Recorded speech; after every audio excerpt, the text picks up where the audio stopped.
All right, we've had a quick player switch, but Jared Wolfe will be in the house, so come on up to the stage. And thank you for graciously accepting our invite last minute. Jared's played on both the PGA Tour and the Korn Ferry Tour, so we're happy to have him back on property here. Furr, University of Alabama graduate. We'll be talking about there it is, roll tide. We have this one in there. Exactly. And he will be getting into some conversation with him about just getting even to the Korn Ferry Tour and how tricky that can be for some graduating from college and finding footing, so to speak, at the professional level. And last but not least, Chris Gotterup, a superstar. We're going to be talking about a commercial that he was in with Tiger Woods, believe it or not. Love how the guys just go for a super step, and I'm going up the side here with shorter legs.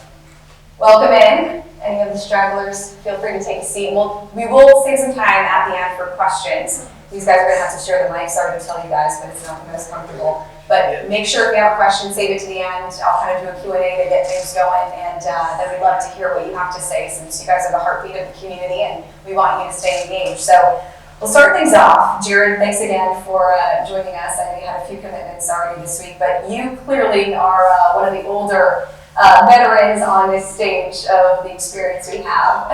Absolutely. Which is kind of crazy, because I know a burning question a lot of people have everywhere I go is, what's going on with the landscape of the PGA Tour? And you've lived on both sides of things now, and we're obviously going to be sensitive to what's happening with another league and another tour, but there's just so much chaos in golf right now. How have you navigated that life? It's been interesting because, like you said, this is year 13 or 14 that I've been a pro, and last year was my rookie year on the PGA Tour, so it was a heck of a year to get on the PGA Tour. I had everything going on. But yeah, it's a great time for golf right now. Purses are going up, opportunities are going up. If we play good golf, we're gonna get rewarded better than any other generation of golfers have. And that's a good point to make, because a lot of people say, wow, these PGA Tour purses, $20 million for these designated events. Have you all heard about these designated events? It's the buzzword these days. Some call it elevated. I have been trained by the PGA Tour. They are designated, as they prefer, but they capitalize the D. Right. But the purses on the Korn Ferry Tour are rising significantly as well, which makes this such a difference for people with families. When you're worried about childcare or being able to bring a spouse on the road for an extended period of time, how significant is that? It's huge. I started my rookie year on this tour was in 2014, where there was purses where if you made the cut and you finished last, you got $800 or $900, and that wasn't enough, obviously, to do anything. It wasn't even enough to pay the caddy. So to get fast forward to that, to where we're at now, we're playing for $1 million purses. I believe we're going to continue to increase as the years go on. Is a great place.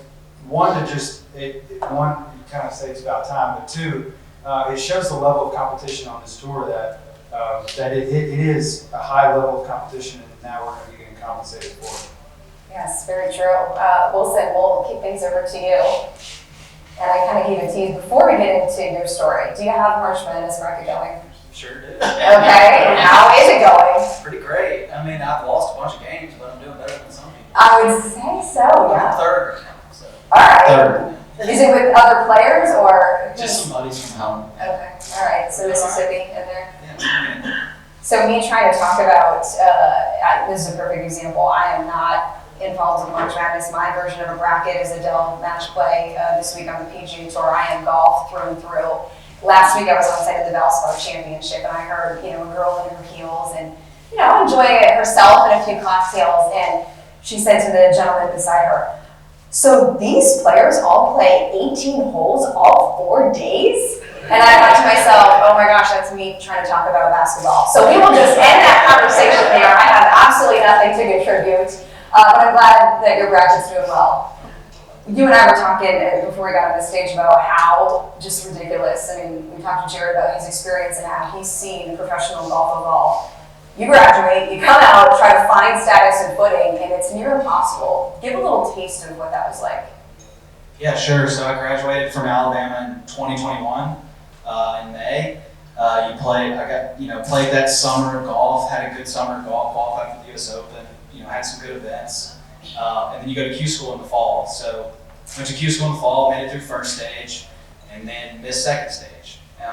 And if you miss second stage, it's kind of, your year's done. So for the next year, up until I just played mini tours, played in Canada, PGA Tour Canada, and then came back to Q School this year and got through first, second, and third to get status out here. So, it's definitely, it feels kind of like you're an outsider looking in a bit. You've got friends and buddies that you could play with out here, but you don't have a spot in the event. So I think that's kind of the tricky part for professional golfers, because I know 40 guys that don't have status on this tour that could win this tournament. And that's just who I know. I'm sure he knows just as many, if not more, same with Chris. So there's a lot of really good golfers out there, and so to have status is absolutely critical. You need a job. Well, what is it like going through those lows? Because we hear the glamorous stories of Scotty Scheffler winning 4 times, and even his wife, I don't know if you all heard the story before the Masters final round last year with his wife Meredith giving him a pep talk because he was an emotional wreck trying to hang on to a lead and take it home to win that first grade jacket. But some of the low points, especially when you are trying to gain status, what does that look like? Yeah, it's not easy. Like I said, considering I was in Canada last year, I felt like I had status somewhere, so I was at least playing golf in a place on a tour, so that was helpful. But yeah, those lows are tough. You always feel like you're a mile away because you don't have a pathway to the event unless you go shoot 7 or 8 under in a Monday qualifier. So I would just say that gap just feels so far at all times that no matter how well you're playing, you feel like you're a long way away. And then quite the opposite now. You feel like even if you're not playing well, you feel like you could turn it around 1 week and you're that close. So it's really a tale of two cities, I would say. Yeah. Between the two. Perfectly explained. And these Monday qualifiers, which are an opportunity in, of course, the Opens. Actually, to answer your question, that's the low.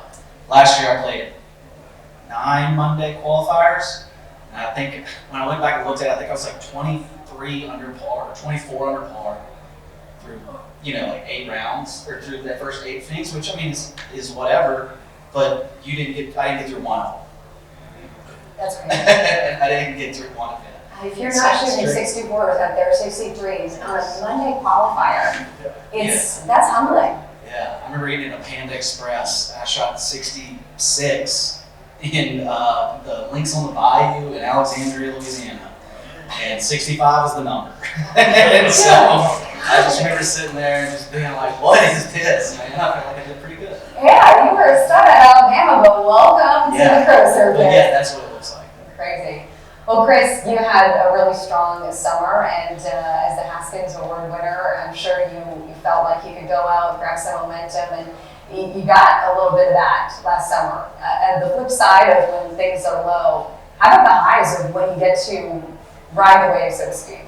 Yeah, in my case, I've had plenty of lows in golf, and everyone will. I went through 5 years of school, surgeries and everything, and I worked really hard, and it was nice for it to all pay off. And then, last year was amazing, finishing school at Oklahoma and winning the Haskins, and then basically we finished the national championship. We lost, and then I flew home, played U.S. Open local sectionals, qualified, then flew to Canada, all in the same week, and then I played golf pretty much every week for the next 20 weeks. It felt like so. It's a childhood dream for all of us to be able to play against the best players in the world, and I was lucky enough to play well and have a good year last year. And I left school with no status anywhere, and I didn't really think about it too much, but it was great to play well and then to have a chance to lock up status for this year for sure. Yeah, and you kind of went through the whirlwind that happens so fast, and that's the other thing of playing. Maybe just coming out onto tour is you have to continue to play to be able to get those next opportunities, especially if you're playing well and you want to. Are there any flashes of moments or maybe being paired with somebody you've looked up to that stick out in your mind? I played with Ricky and Paul Goydos at 3M, and it was pretty funny because there's a bunch of people that were telling me, Paul Goydos is old enough to be my dad and stuff. And I remember there was the 11th hole at 3M. It was playing into the wind, long par 4, and he couldn't get it to the fairway because it was so windy. Oh, you had a time with that. So we were making fun of him. yeah, it's just, I mean, I played plenty of practice rounds with cool people, and I'm lucky enough to have like a good team around me, and they have good connections with a bunch of people. So I played with Cam Smith before he won the British at the US Open, and then plenty of other cool guys. But yeah, once you're on that level and you're kind of equal level with them, when you're playing the same event, they're all pretty cool guys, which is fun for sure. And it honestly makes it way less stressful because you know that they're casual guys and you're doing the same thing as them, and you play well, you can beat them. So it just changes your perspective on golf for sure. Well, everybody has a story, and the Haskins Award winner is the golf version of the Heisman Award, so it is the most prestigious honor, and pretty cool to say this guy started at Rutgers University and made his way to the highest credit you can get in the college ranks. Talk about what college was like for you and how it prepares you now better than ever. I mean, you don't personally have anything to compare it to, but how you felt prepared getting up to the professional circuits. Yeah, I mean, when I started at Rutgers, I sucked, to be honest. Let's try to keep it real in this room. I was so out of shape, and I didn't really care about golf that much when I got there. I knew I was all right, and when I got there, I was definitely humbled and put in my place a little bit. And then I took golf pretty seriously and worked out pretty hard and lost a lot of weight and got in good shape. And then, I started playing against better people, better events, and I was actually at Colleton River the other day, which isn't too far from here. That was our last event at Rutgers before COVID shut everything down, and I actually tore a ligament in my hand that week, right before COVID. So it was cool to go back there and see, because that was one of the darkest and lowest moments of my golf career, and then go play there and have some fun. And then now I'm playing in, the Korn Ferry event here this week. So, but yeah, to Chantel's question, college golf, you're playing against guys that, Morikawa was in college 2 years ago, and Scotty was in college not that long ago. You're playing against these guys, and then all of a sudden, boom, they become top 5 player in the world. So if you're beating them in college events and you're playing against them in the same group, and there's no reason why, any of us couldn't do that. It's just catch the right streak, and then boom, there you go. So it's pretty cool. We're all playing for schools and stuff, but it is basically a mini pro life, but just everything's paid for by school, which is nice. And you're not paying a caddy. Yeah. You got all the travel. Carry your bag though, which stinks. Push carts. Are you against push carts? No, coach doesn't let us use those. Yeah, there are push carts at some places. Well, I'm glad that you brought up some of the realities that you face. And one thing I'd love to ask you, Wilson, is Max Homa famously said, any Max Homa fans in here, obviously we love the guys that we have in the room, but the rise to success. I am too, I'll raise my hand.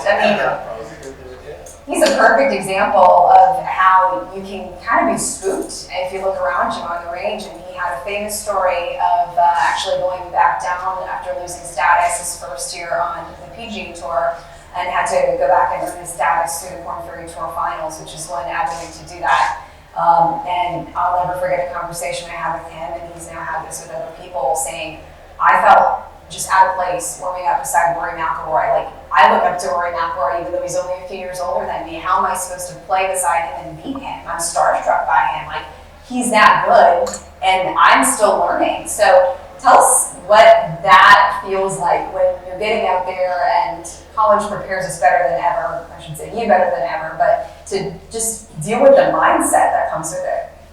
Yeah, I definitely think college prepares you a lot for that. You were actually there for one of the moments for me that was that moment. My freshman year of college, we played in the finals of the national championship. I've never seen crowds before in my life like that. And I remember walking up the hill, and y'all's booth was right there by the putting green. And it was calm on the range, and then you just go up there in chaos. Yeah. And I wasn't ready for that in my mind. I'd never seen it, never felt it.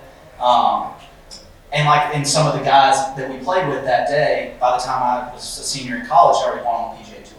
Right. And so I think, once you start seeing, like Chris said, when you start seeing these players that you played with, you know what their games are like, when you start seeing them compete with guys that you've watched your whole life, it starts to, become a little bit more of a reality. But then doing it is another thing for sure. That's so crazy to think about. Can you imagine? We will never, as pure mortals be able to think about being in the shoes of these professionals that have to literally go from one extreme to the next, from one level to the next, and all the things that come with it. I want to ask you about dad life, Jared, because that's a very real thing. Dad life. Yeah, I know you do, and it's so sweet. It really is a traveling circus, but dad life comes first. Being a parent, being a spouse is so important. How do you balance and navigate that? You've had some years of practice now, but what did it take to get there? I mean, my wife and I joke. Did I turn this off?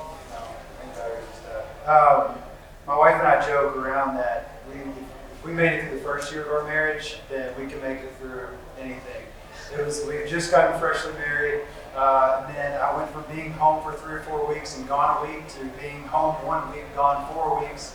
First part of the tour was down in South America, and then Wi-Fi wasn't working. And I'm sure everybody in here remembers their first few years of marriage and how communication is kind of important, right? Yeah, that's kind of the thing. So we sucked at it, and fast forward to where this is our 10-year anniversary this year. We've got a pretty happy we enjoy it, and let's get these things done. There we go. And so we're loving it. We've got a beautiful 3.5-year-old daughter, just loving that. And last year was really special.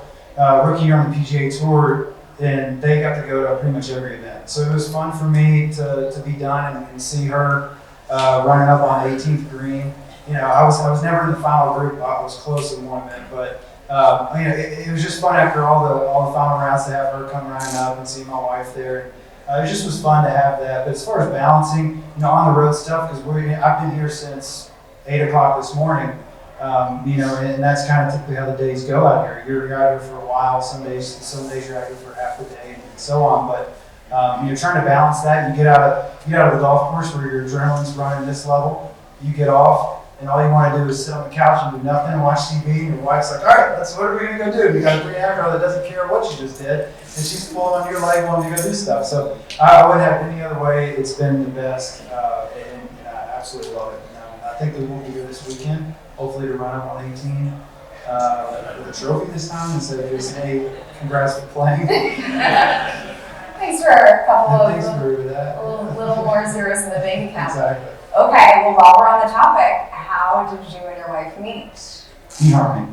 There you go, eHarmony. eHarmony. All right, well, you gotta give us a few more details.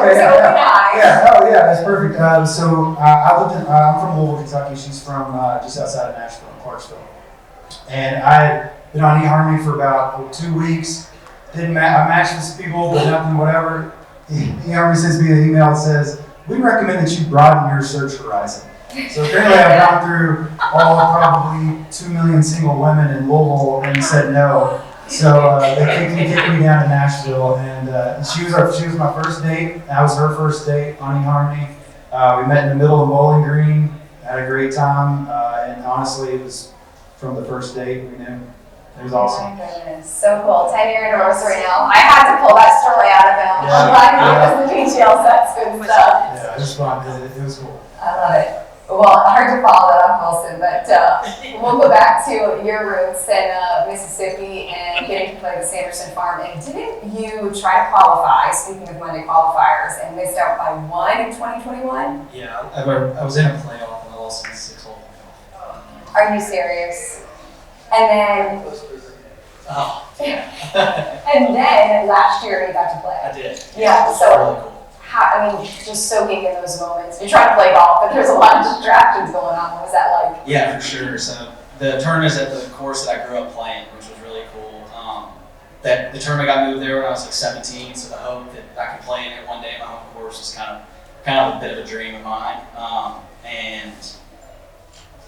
So right first year I turned pro, lost in 6-hole playoff, thought I was in, didn't. So missed out on that, bummed out, and then the next year, right after the first stage of Q School this year, walked off the last green, just relieved that I got through the first stage. Still got a mountain to climb, and got a call from the tournament director that they were going to give me a spot in the field this year, which was, like I said, kind of a dream come true to play at home with, my whole family there, playing the home golf course. It was really cool. And I'm sure there's a little insight and knowledge you got to garnish from that. So what were the crowds like? Did Did you have aunts and uncles coming from all over the state? Yeah, we had a good crowd out there for sure. You know, it's weird playing your own golf course in a tour event because you don't realize how much different tour events are set up than your normal everyday round. So it felt like I'd never seen some of these. I'd never seen the greens that speed. I'd never seen the rough that high. And I was like, this doesn't feel like home at all. It's a totally different place. Yeah, this feels tough. But no, it was really cool, and I really hope to do it again. You know, it was a lot of fun. I love that. So cool. Chris, you're up next. People are in awe of this guy's swing speed, and how many people in here are maybe doing a little something to get a little more off the tee? I got the new Stealth 2, and I'm not quite as worried about my swing speed, but maybe I should be. So what are you up to now? What am I up to? Yeah, swing speed. I don't know. I probably am like on the golf course, probably like 125 to 130 range. That's just stupid. I don't know why, but Yeah, well, a buzzworthy discussion happening in the golf world now. Have people heard about the USGA and the possibility of the ball being rolled back for 2026? We're still a ways away. I could go on 20 different rabbit hole tangents about this. However, I'd like to hear just a brief summary or 2 cents on this. Yeah, I mean, for me, I think it's smart in some sense. I know the club company's probably not too happy about it. But I think, you know, me being from the Northeast, all the old school courses are short-ish and kind of tucked in neighborhoods and all that. You don't need to hit it 330 yards for it to be tricky or hard. Honestly, I think the problem with some of the golf is that, you know, you build these 8,000-yard courses and they're really not that fun to play.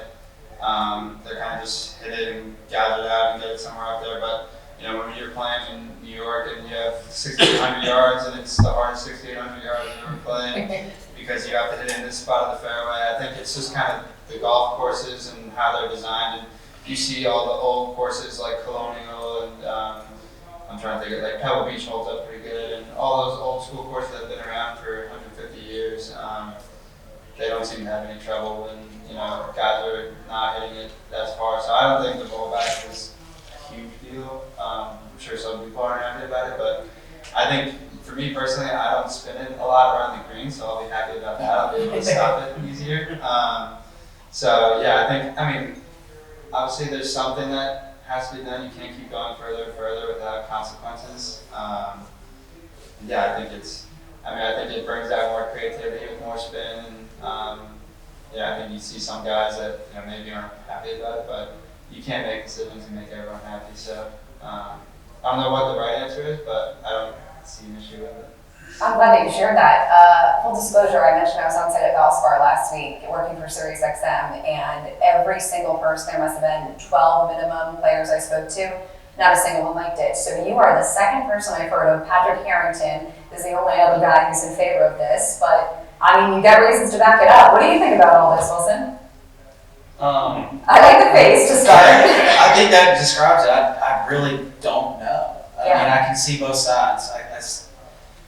I see a nightmare fuel for like equipment manufacturers and, you know, all that kind of jazz. I mean, they're going to have to start redoing how they do drivers. They're going to start having to redo the ball plants. I mean, it's going to be chaos. Also, where do you call an elite golfer? Do you say college golfers are elite? Do you make them play the rollback ball? It just brings a lot of questions. But for the same token, going 20 yards shorter, I think it brings in a lot of cool golf courses that just can't be played nowadays. Like my mind goes to like Chicago Golf Club. Like Chicago Golf Club, you can't play it nowadays because these tour pros will shoot 30 under. Right. But I say these tour pros, it's weird. I don't want to do it. We were just talking about that. But yeah, they shoot 30 under, and then if they roll the ball back, all of a sudden the course is at least playable. You know, the bunkers are not completely out of play. So I can see both sides, and I'm just glad I'm not the one making the decision, to be honest with you. Yeah, I think a lot of people think something needs to happen. I've heard some conversation. Jordan Speak, for example, last week mentioned, and this is a little too niche for me, going into the CCs for actually manufacturing the clubs themselves and not touching the golf ball, so there's not a differential. And to be fair, at the professional level, there is restrictions on how hot, for example, a driver can be. So if they extended that further, does that maybe a possibility, Jared, something you can see happening? Yeah, I think touching the golf ball is probably not the best idea. I think it's just it's too much. I also think it's kind of opening a box of possibilities in the future that could lead to even more and more and more restrictions with things. I'm not against something being done. I don't think it's the golf ball. I think maybe the club could be changed a little bit. There could be tighter testing on the driver, but you mess with the golf ball, you're messing with a lot of stuff at that point. And I think if you take if we're talking about one club that everybody's, well, not everybody's, certain organizations are upset about, and it's the driver, then just limit the driver. Don't penalize the golf ball for everything. So that's just my 2 cents with it. Right. But I also grew up when 320 cc's or 300 cc driver was like the biggest, when the Callaway Big Bertha came out. It was like, who remembers that? Yeah. The early days of Big Bertha. How about the Nike Sasquatch? The Nike Sasquatch. Oh yeah, the sound of that's special. So as soon as like the Big Bertha came out, or the Warbird, whoever was at that fairway with, that was one of the best fairways ever. I remember those things came out, like, that I was hitting it just as far then. So but it just puts a premium on hitting the sweet spot. I think you do that. You have these courses like you have the RBC, you had Valspar last week. You don't have 20, 30 under winning these tournaments. I think, I don't know, you can take a poll in here, like Joe would rather see us hit it 320, 330, and, what's our like average? golf at the, or hitting it 290 and seeing it, kind of fall out of the air and not make a really cool noise. I don't know. All of these things are valid points. But at the same point, like Chris hits to the mile, and I'm roughly 10, 15 behind. But I hope you guys are paired together. I looked at the pairings he's still going to be the longest hitter. Right. Like it's just going to be now he's hitting it 305 instead of 320. Right. So he's still going to be the long hitter. It's just going to, I think it's just a lot. Yeah, the relative just changes. Yeah, it's just a lot. So I think something's going to be done. I just don't know what. I don't know if the golf balls are ready. Yeah. I've wondered myself, the PGA Tour is very much in control of this and can choose some courses that force you into some positions and more dog legs and tighter fairways like what we see showcased at the Players' Championship every year. You mentioned the Big Green Egg. Yeah. So tell us some of the things you like to make on that bad boy. Yeah, so the Sanderson Farms tournament he's talking about, I just told you it was one of my favorite events last year, played in the fall. It's an awesome golf course, but sometimes at the events they give us tea gifts, and that week they give a green egg. It's a green egg smoker. It's the best thing. Funny story about my wife though. We were at a marriage conference, and they said, question, what's one thing you take away, that you would take that your husband, and throw it out in the trash? I thought she was going to say my old, like all my old golf stuff, because I've got a garage full of everything from all the years. I'm playing, you guys will have a bunch eventually. You're not going to have you probably got a bunch. but yeah, so she said the green egg, because I hate the smell of the smoke and all that stuff. I was like, well, we're going to talk about that. Well, that's why you have the marriaging. Exactly. So the green egg stays outside. That's why it doesn't go inside. It stays outside. I eat outside. Pizza. I'm a huge pizza guy on the green egg. I love it. But anything brisket, chuck roast, chicken on it's fine. Cooking steaks on it's fine. But really anything that's low and slow on it makes me look way better at cooking than I really am. Nice. Okay. I haven't experimented with mine yet, but I'm all about. Did you go green egg or did you get? Yeah. Okay. Yeah. All right. What are you making? What are you cooking up over there? So that's my issue. Is I'm in an apartment right now, and so I can't use the green egg. And so I think you So I left it at my home or with my parents, so they got it until I get into a place where I can use it. But I'm gonna take some notes. It's the best. Yeah. Switching up topics here, putting. I know you've experimented with all kinds of different things, including bringing in the putt doctor. So give us a good visual of what the putter has looked like to get to where you're at right now. Yeah, so the putter was the biggest struggle for me going through college and probably junior golf. I always struggled with the same thing, and it was when I lined the ball up, it would be in the center of the hole. I'd know it, and then I'd stand over it, and it would look terrible. It wouldn't look like it was pointing in the center of the hole, and I'd just panic and miss, and then move along. So I went to see him. He's more of a vision training doctor, I guess. He was in vision for 20 years before he got into putting. And so he's essentially, his concept behind putting is that when you're driving down the interstate, how do you drive? You stare in front of you and you just show up there. Well, if you stare 3 lanes right, you're gonna hit a car. There's no way around it. Well, if you're putting and you're trying to hit something in a straight line and you're staring in the 3rd lane to the right, you're gonna miss. It's the same concept. And I was staring, in the trees to the right of the interstate. I would just look that way, and hit. And so as he's shown me, if you're an athletic person and you're never looking at what you're trying to hit it at, how do you ever expect to hit it there? And so that's really the core of what he's working on with me. And it's something that, for whatever reason, you just never think of it in putting. You think of all the fundamentals, your grip, the speed, you name it. And it's just like, no, you're not looking, your vision's just whack on putting. And it's because you kind of bend over to the side of it, you're getting kind of awkward. So that's been more of what it has been for me. And to be honest with you, it's made putting a lot more fun. I feel like I can just kind of react to what I see. And it's definitely brought out more of a creative side to it because I'm looking at it instead of just lining it up and trusting it, I guess would be the way that I did do it. My mind is blown. I'm like, where were you looking? I'm looking at the hole when I'm putting, but... Well, it's I guess the way to describe it for me is like on a 10-foot putt, if it's straight, and this is the ball, and that's the hole, the trace of my vision, like my look, would be like that. Okay. To the hole. So I would just work my way around. Well, I'm trying to roll it right here. Why am I looking at it? So I would kind of peak like that. Wow. So, that's more what it was. Okay. I've heard Adam Scott, for example, who does a lot of tinkering, talk about himself experimenting with different color putters. Is that something that you've explored at all? I've never messed too much with that. No, I just knew that something looked wrong about what I was doing, and that's through all I read on the internet. This guy was talking about it, so I was like, listen, Call 911 for the putt doctor. That is impressive. Yeah, that's pretty cool. That is cool. Yeah. Well, I teased earlier, Chris, about a commercial that you were in with Tiger Woods. Did anybody see this? This came out December, right? We did it in December. I don't know when I don't even know if it's aired yet. I haven't seen it, but I've seen it. It's a Bridgestone commercial, and there's several different players involved in this. Tiger Woods being one of them. I think Lexi's in it too. Lexi Thompson. Lexi, Kuchar, Jason, Fred, and I think that's it. Look at this guy name dropping. Okay, so yeah, and none of us have been in a commercial with Tiger Woods. Can you share with the class what that's like? Yeah, he was cool. It was that was the day after his tournament in the Bahamas. Was it the Heroes Cup? Yeah. And we were told to be there at 7, and I got there at 6:50 on time. And he was there for an hour before me, probably, and he was ripping autographs and stuff. And it was pretty cool to see that because he just handed the trophy to Victor, 12 hours before that, and he was already there in Florida doing that. But yeah, everyone was really cool.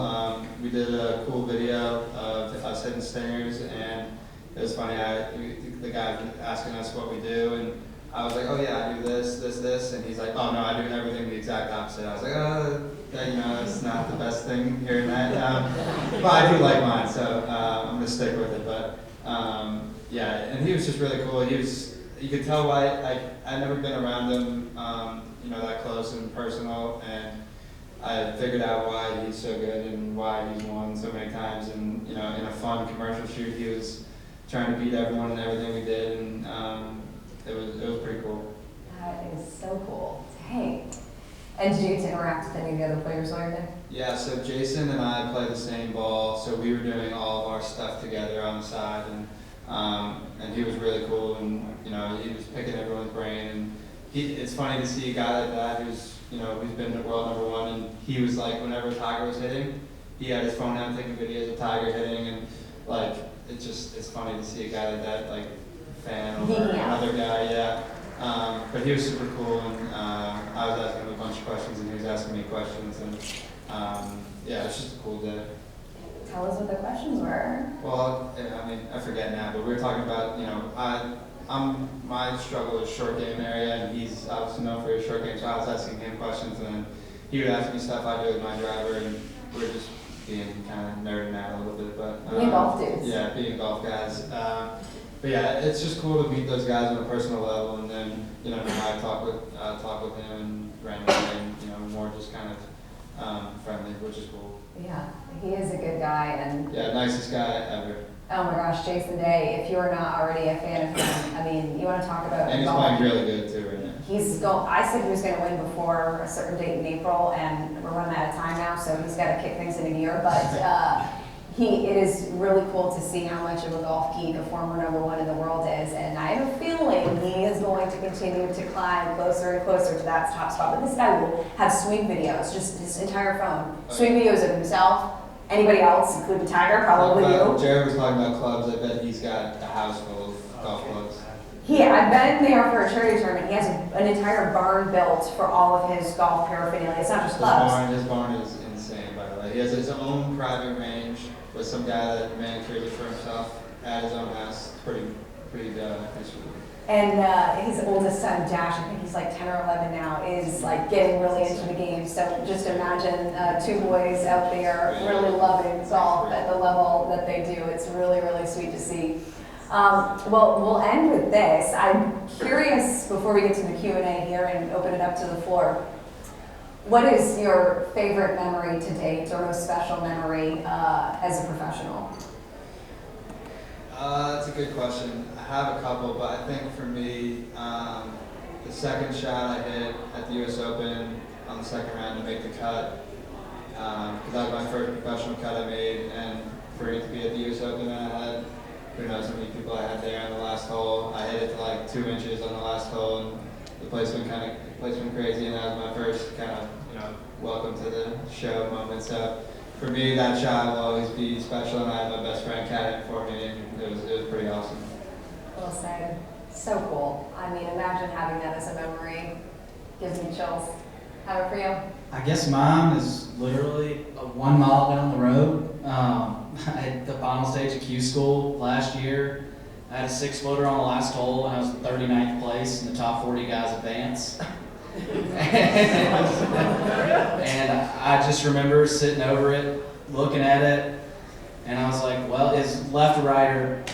And I just remember sitting there, and I was like, all right, well, if I miss this putt, I can live with it missing high.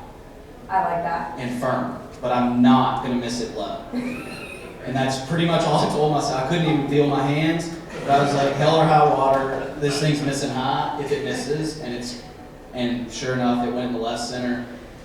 And Rico Hoy was playing with me, and he gave me a handshake, and he's like, man, that was so sick. And I tried to say something, nothing came out. Oh my God. No words came out, and so I'd say that was about as cool as it got for me. Yeah. Oh man, and the way you tell the story too is equally as good.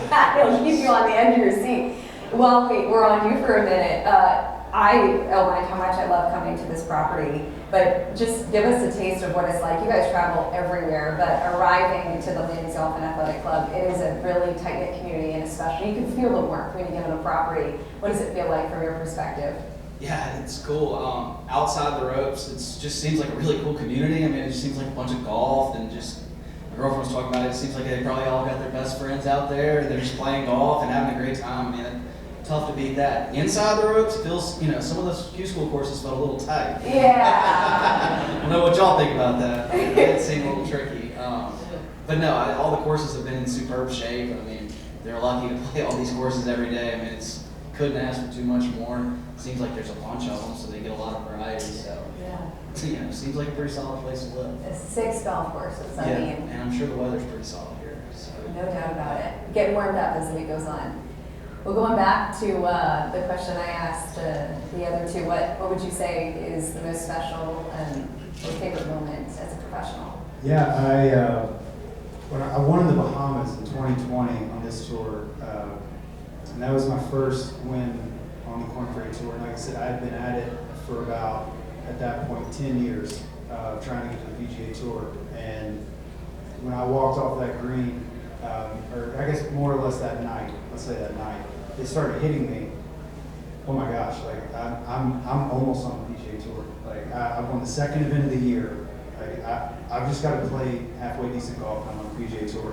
Unfortunately, COVID hits. We have to wait another year, which is okay. It's great. Everything worked out great. I won later that year again, so it's all good. We're all good. But that was awesome. So I got to FaceTime with my wife and daughter. At that time, she was, barely sitting up in her chair and stuff. So it was fun. Everybody was crying. We all had a great time.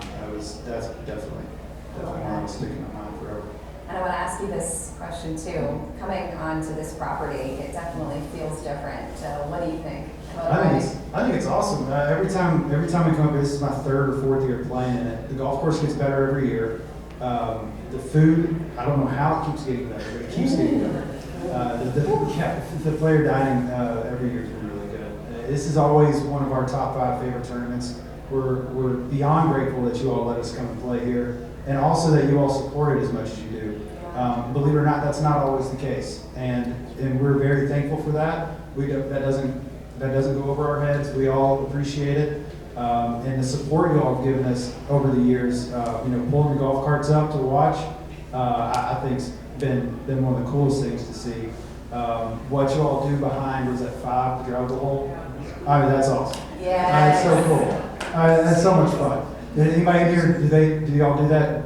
Sit behind the hole? Yeah. The signs. Yeah. Oh, it's so cool. My dad was like, "Hey, is this the course where the ladies are behind the green on that hole?" That's it. That's the one. You guys are literally iconic. Yeah, People absolutely. talk about you other places. Absolutely. Yeah, it's great. Again, thank you all for that. And we love coming here. This is a great event. And I know we have some people in the audience who are hosting players and caddies for that fact, and that shows your support in so many ways. That is not an easy commitment to open your doors. Yeah, it is really special, and I want to follow up with this. All Nation Soccer is an initiative that you're a part of, and you started that earlier this year. So tell people what this charitable initiative is all about. Absolutely. Some of our friends, we're in Jacksonville, Florida now, so just down the road, not far away. Some of our friends are missionaries, and they have started he used to play semi-pro soccer, started an All Nation Soccer. In Jacksonville, there's probably over 4,000 refugees there from all different kind of countries, all different backgrounds. So they, instead of going out of the States, they decided to stay in Jacksonville, and they have started a soccer league where they just basically minister to all the refugees. They support them with food, clothes, opportunity, or even the ones that are still well off, opportunity to play a sport that they all grew up and love. They have people on those teams that could probably play for their country in a World Cup, all the way up to people like me that could go play. I don't, but people like me that dads that just there's a whole dad team we laugh at. There's a whole dad team that plays. They're all and so you got all levels, and it's just a really cool thing. We've been able to go to a bunch of the games. So earlier this year, I partnered with them, and for every birdie that I make, I'm putting $10 in. Every equals 20, and then I'll get people to match it for a series of events. And so we got some people for the first 4 events, and we get some people for these 2 events that we have in a row and things like that. And it's an All Nation Soccer. If you guys have any questions about it, you can ask me. I'll give you the rundown on it as well. But it's a great organization. They're doing some amazing stuff with about almost 1,000 refugees right now out of the 4,000 that are in Jacksonville. Wow. I mean, stand up, guys.